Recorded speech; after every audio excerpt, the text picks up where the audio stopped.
السلام عليكم ورحمة الله وبركاته. يا شمرك هون جرجرت ما تكشتي أجيني جسم بدانا جرتني ورما أردفتوني متشوتوب جرتني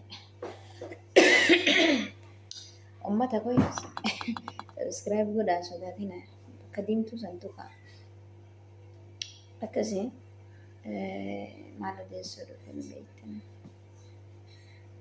أرقوي أنا وين نري بيجر أيو من كيسا مال تفرتي نمني كبايني بدا انت لا فايما deemtanii sokina intala namni dhosse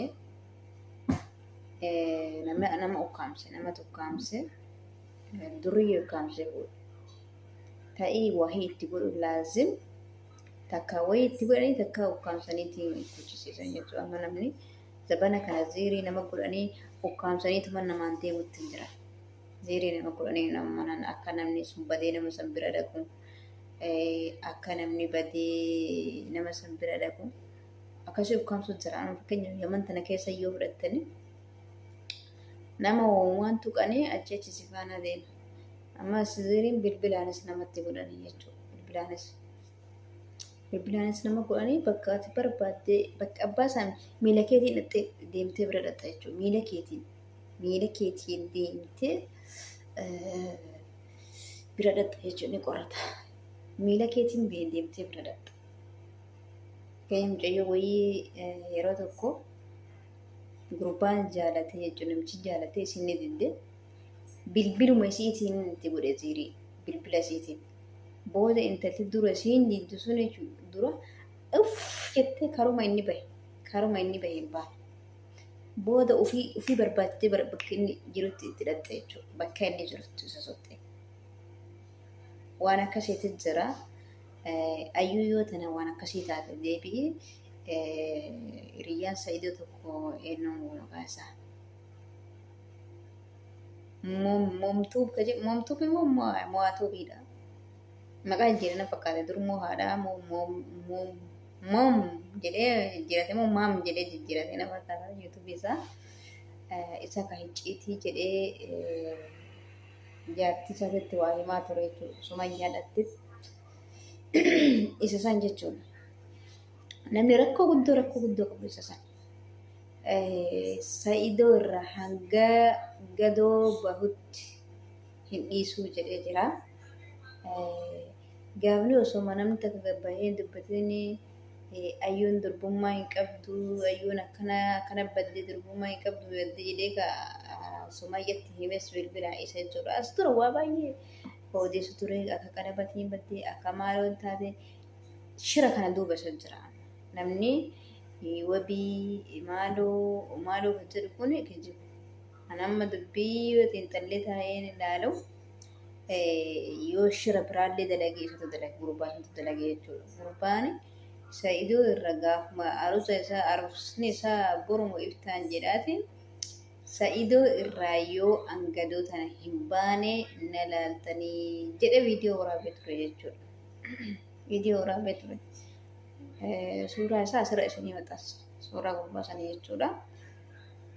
Akka jedhee dhaadachuu ture jechuudha. Amma Saayidoonis lafuma deemanii ayyuu yoo as taate ayyuun nagaatti namni nagaatti hin batu. Namni fayyaa qabu namni aqiliin hojjetu nagaatti hin batu jechuudha. Yoo namni yoo badallee namni nama arga. Fakkeenyaaf namni takka yoo gabbayee batis yoo maraates jechuudha. Namni nama arga yoo hatta yoo du'ellee namni nama arga bara. Yoo du'ellee namni inni argama jechuudha. Namni nama arga. Kanaafuu mucattii mana keessatti ukkaamsamte. Mucattii fuudhanii inni dhossan inni ukkaamsan jechuudha. Waan tuqanii. Kanaaf gurbaan achuma keessa jira. Nama maatiinis beeku nama wannatis hiriyyaa tures jechuudha Saayidoodhaan. Ijoollee biyyaati. Ijoollee biyyaati illee isuma san qabu qabda Saayidoon. Ayyuu bakka biraa barbaaduu dhiiftanii ayyuun akkana taate ayyuu yoo viidiyoo kana argite ayyuu hayi akkamitti yaaddansa ayyuun haga fedhe yoo taate yoo rakkoon jiraatte arosa dura deemte jechuudha yoo rakkoon jiraatte arosa dura deemte arosa kanatti waan kanatti seentu. Ayyuu bakka siree geette ayyuu waa hunda fixattee arosa seentee waa hunda fixattee badde jechuun ni ulfaata.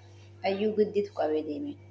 Ayyuun namatu ukkaamsee deemee malee ofitti hin deemne yookiin takkee waa itti godhanii tolchaa itti godhanii deemanii namni amma irra hedduu isaa Yaman kana keessatti namni hedduu an beekus jira hedduun kamuu waa itti godhanii deemanii waa itti godhanii waa walitti godhuun tun amma ammaan tana faashin kan taate waan hin beeku namni rabbi sodaatu ni dhiise.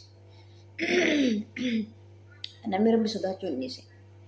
Amma inshaallah isinii fida guyyaa muraasa booda isinii fida viidiyoo intalli takka gurbaa jaalattee itti heerumtee jechuudha jaarsas jaartii irraa fudhattee ilmoo xiqqaa ilmoo amata 5 kaasawee hin beekne tizziirii gootee harkiftee bakka isbaalaatti darbitee haadha garaa guba jettee waan hin goone goote ammas isii sanuyyuu rabbi qabee san keessaayyuu deebitee ammallee ni dhaadatti yoo cabsee mana sin deebisin yoo bishaan danfaan qabee mana isiin maal jennaan ziirii guuti abbaan isiillee isii qofayyuu abbaa isiillee siirii godha jechuun tarasan abbaan isiillee siirii godha isii akkasii caccabde sanuyyuu abbaa isiitu qoricha wali ziirii kan inni beeka sheexana walii wanna jedhani qoricha ziirii kana achi bilbilee jaarsa isiititti ga'isiin dhammaaf jaarsa immoo akka jaartii ta'an hin beekne akka ilmaan hin beekne ziiriitti goote.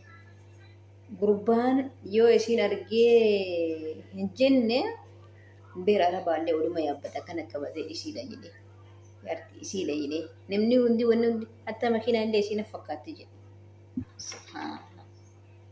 Waan akkasiitiin jira waan akkasiitiin jechuun jaagura dhoorganii nama dhamaasanii wanna namarra jedhan. Waan akkasiitiin jira ayyuu bakka biraa barbaaduu dhiisanii gurbaa san qabu. Muhammad san qabu. Muhammad Muhammad san qabu. Muhammad maqaan isaa Umar Muhammad miti Umar. Umar maqaan isaa Umar. Amma yaadadhe Umar qabudha. Ayyuun harka Umar jirti. Umartu waan godhe Umar ka gizee hunda dawwalee Sumayyaa kana ciitiin akkana qalabatiin baddee maaloon baddee Sa'idii hoodaan baddee Sa'idii waan akkanaa bitee Sa'idii mana akkanaa godhe waan hunda mana inni seenee waa nyaatee dhugillee kan itti himu gurbaa san jechuudha Sumayyaatti waa hunda gurbaan suni na dabaddabanii na tumanii cabsanii isa irraa waaniin ani isa bahuuf deemu jedhee guyyaa aruusa isaa dura dhaadachuu ture ammallee namni waan hojjete isa kana jechuudha.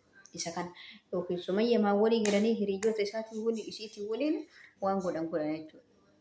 Sababni miimoorii isaa gaafa aruusaa illee badde san irratti jechuudha. Isa namni intala tana miimoorii tana fuudhe jedhee illee hime isa jechuudha. Maaliif ammallee warra miimoorii sanii warra kaameraa waraabuudhaaf dhufe sanii isatu fidee jedhan. Gurbaa santu fidee kaameraa hunda yaasee kaameraa 4 lafa kaayanii intalti fuutee fattashtee aga keessaa guurtus quba qaban jechuudha. Waan kana hunda diraamaa kana hunda isarra hojjetaa jiran quba qaban. Idoon akkamii gowwaa ta'a kana guutuu. Gurbichuma san qabuudha. Gurbichuma san qabanii seera dhiyeessuudha. Seera yoo dhiyeessan ni hima waan jiru. Akkas ayyuun Umar harka jirti malee bakka takkaa yuuti. Moomtuuf jedha yuutuubii isaa. Yeroo biraa isiniif fida viidiyoo isaa. Akkas inshaallah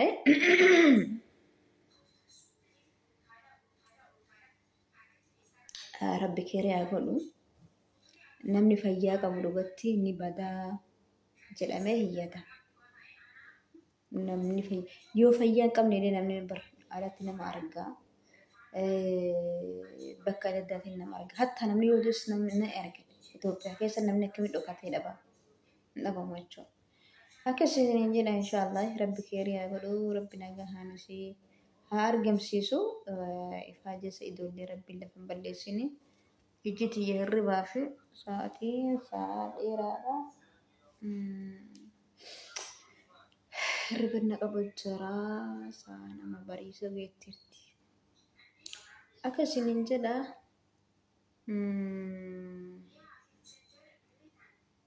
inshallah rabbi keeriyaa godhu hammeenya ma walirratti yaadina wallahi.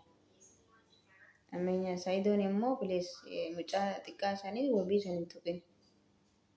Wabii san hin tuqin. Namni sharrii qabu isa doon taane kaladda kee jiru sani isa quban qabdu ati ka waayyuu sitti godhanii kaan hin beeku atiin waa shakkii gaas malee gara biraan deemutti jirtu. Gurbaan kan dhosse Umartu rakkoo guddoo qaba. Umar san qoratuu qaban qabanii. Umar san seera jala oolchuu qaban. Ayyuu waan godhe isatu godhe. Dhugaan jirtu taana dhugaa. Laakiin waan jaanii arginis rabbi namaa dhiisu allaala waalamidha. An akka inni dhaadatutti haloo isarraa bahaa jedhee gaafuma arusni isaa addaa fi dhaadatee viidiyoo gadhiise jechuudha. Haloo Saayidoo irraa ni baha akka bahetti ni baha jedhee bariisama isaan moo guyyama isaan galgala ayyuun dhabamte jechuudha. Akkas inshaallah fayyaaf nagan dhabina michoota subscribe gochuun dagatina achumaan warri YouTube banachuu barbaadanis jechuudha. Ijoolleen YouTube banatanii irra hojjechuu barbaadan YouTubein yoo subscribe kuma guutee sa'aatii 4,000 isinii guute mallaqa isinii herrega. Namni hundinuu jechuudha an YouTube biraa ni qaba. YouTube biraa jechuudha. Irraa argatta xiqqaattoo an amma haalata asirratti hojjedhu hordoftoota illee baay'ee hin qabu. Ji'atti $70 $85 ni argadha jechuudha na herrega. Ishiniin kennu qamaa birrii Itoophiyaa 8,000 9,000 akkasuma kafala ji'aan. Biyya teessa yoo jiraattanii biyya galtanii yoo asitti illee tuffattan jechuu gaafa biyya galtan buna keessan isin irraa danda'a buna soogidda keessan itti fayyadamuu dandeettanii yuutuubii banadhaati irratti dalagadhaa. Wal guddisaa wal jabeessaa isiniin jedha. Namni banachuu barbaaddan yookiin banachuu hin beekne lakkoofsa kiyya waatsaappii qofa yuutuubii kiyya kana michuu kana irra profaayilii isaa jala gattuu qaati achirra naa kaayaa namni akka isinii banuu yookiin imeelii banamee hedduu imeelii lafa jiru paaswoordii isinii kenna lakkoofsa keessa qofatti guutattanii itti fayyadamuu dandeessanii. Achi booda immoo namni uf bira banachuu barbaadan immoo isinii himuu ni danda'a. Lakkoofsa waasaappiitiin na dubbisa. Bas sagalee qofa naa keettan sagalee qofa bilbilaanii miti. Akkas waassaappii qofa immoo minaan qabu lakkoofsa Itoophiyaati. Akkas isiniin jedhaa fayyaaf nagan dhabinaa subscribe naaf godhaa na guddisaa na jajjabeessaa isiniin jedhaa walaa jajjabeessinu. Wanna ofii kiyyaa anis ofii kiyyaa isiniin kennu isinis anaaf hin kennitanii kakaan fadhu immoo dhaabaa jechuudha. Dhaabbata yuutuubiiti kaffala.